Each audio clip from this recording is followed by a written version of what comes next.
All right. We're going to play a game of classified information on Board Game Arena. It's currently in alpha, um, but hopefully we'll be releasing the beta soon. I thought it would be helpful to show a full game from start to finish, and I'm going to give a little bit of insight into my decision making with each move. Hopefully that will both reaffirm the rules, but also give a little bit of color on kind of the strategy and how to play. So I'm going to go ahead into a game. And the way that this system works is you have your little wheel here for eliminating cards that you can see. The suitcase cards are displayed horizontally. My suitcase for this game is going to be an 8. My opponent's is obviously unknown to me at this point, but his is this horizontal card shown here. I'm going to eliminate the cards that I can see in front of me because I know about those. So I have the fortune teller, and that's a guard. So I'll eliminate the one guard. So when you click on the one first, you'll see red. That means an assassin. So if I had seen the assassin, I would leave it like that. But I see the guard, so I will leave it with the green. And for cards like the 3, 6, and the 9 that are sentinels, it doesn't matter. It'll just go to blue. And then if you've seen both, you can black it out completely. Same thing with the ones and the other numbers that have guards and assassins. You can show it as a green, or as seeing the assassin, or as eliminating both with the black. Okay, so I'm going to leave mine on the green. And then here I have both of these 8s, so I can eliminate the 8 completely, or at least I see them. So I'm going to start the game by playing Fortune Teller. It's a good card to get a lot of information up front. I get to choose a number, and then my opponent has to tell me whether or not their suitcase number is with a range of plus or minus 2 of the number that I guess. So I'll try that. And let's see, I'll pick 5, and that'll tell me whether or not the suitcase number is 3, 4, 5, 6, or 7. Yes. Okay. So it is within 3, 4, 5, 6, 7. So I can eliminate 9, 1, 2, and 3. So I have to further eliminate from this part of the wheel, but that's nice because I've gotten a bunch of numbers eliminated from the beginning. For my next turn, I'm going to obviously draw again, but I'm looking at the 2 cards that I have. Shine Spotlights is good later in the game when there are some guards in play. That allows all the guards to be flipped, and you can choose 2 of them. And your opponent has to tell you whether their suitcase number is between those 2 guards. Tough Choices lets you draw from the deck and gives you some more options for what you can do in a turn. So now I've seen my opponent has taken the 1, which was a good move because the 1 is powerful for the fortune teller. So he used Scavenge to take that from the discard pile. But I see that he played that 5, so I'm going to eliminate the 5 assassin as a possible suitcase card that he might have. I have a rooftop sniper. That's great because it is basically an unblockable assassination. So I'm going to hold on to that.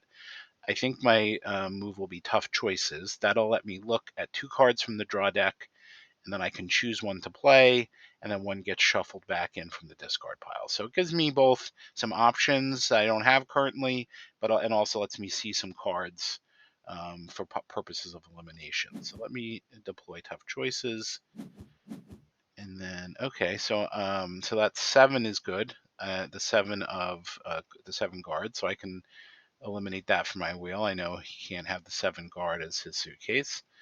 And I have to decide which one of these I want to play. So Mind Control's a great card, but it's not helpful because there's no guard in play on the other side. It would let me take that guard if there was. Digital Dig is mildly helpful now because it lets me move any card in the discard to the bottom, and then my opponent has to tell me whether that card is their suitcase number.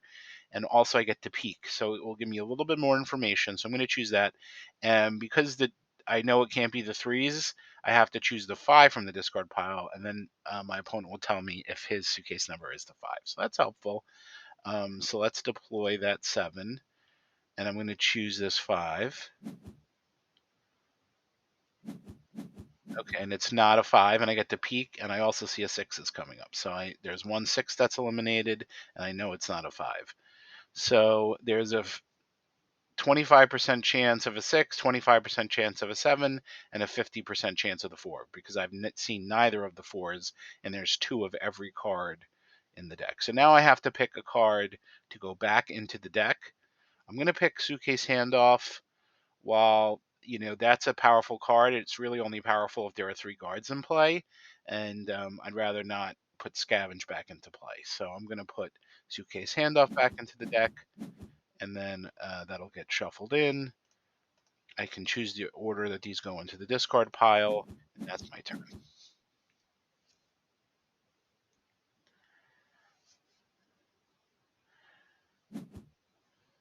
Okay. He has Hacking Dart, which is great, which is good for him. He now learns that my card is even, so he can eliminate all the odds. And we also know he took the Fortune Teller out from the discard pile, so he's going to learn more about my suitcase number. The 3 is very good for me to have, I think, because that helps me get at a suitcase number with number 4. And right now, that's the most likely situation. The most likely situation is that he has a 4. It still could be a 6 or a 7, but there's a greater possibility it's a 4. So I want to hold on to this 3. And then also the 9 is great because it's an unblockable assassination, and there's no guards in play at the moment. So I'm going to use my Shine Spotlights as a guard. It's not terribly helpful as a guard, right? Because I know he's not going to have an 8 at the end of the game because those are both 8s right here. But it's still a tiebreaker, and there's a lot of reasons to have guards into play. They're a very good thing to play. Some of the cards trigger if you have multiple guards, so I want to put a guard in play. But the most important feature of a guard is that it's a tiebreaker. So if we both somehow have a correct card at the end, that matches a number in our codes, I can win if I have more guards. So I always want to keep my guard count high because it's very possible we'll either both match at the end, or perhaps maybe we're in a situation where we can't eliminate enough to both match. So having the most guards is always important.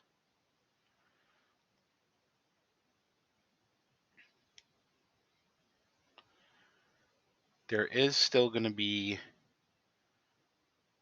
enough turns in the game that I could use Suitcase Handoff to switch my suitcase at the end of the game, perhaps, but I also want to hold on to that 3 potentially.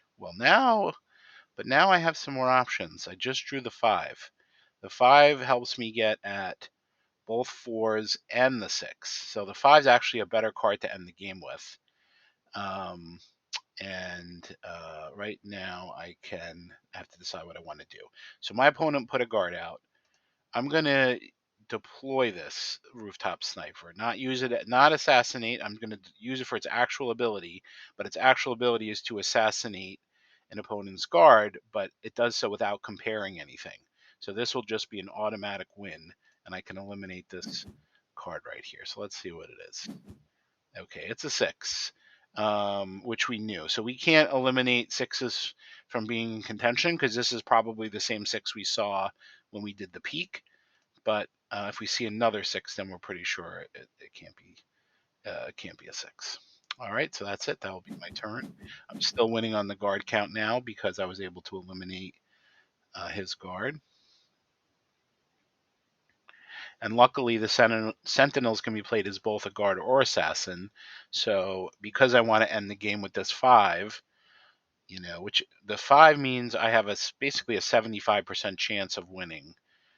Because it will account for both of these 4s and 1 6. The only thing it doesn't account for is the possibility that this is a 7. Okay, there's one of the 4s. So I've reduced my chances slightly. So now it's a 66% chance it's a 4 or a 6, and a 33% chance it's a 7. But I still have these guards. I still want to hold on to this 5. So I will play the 3 as a guard.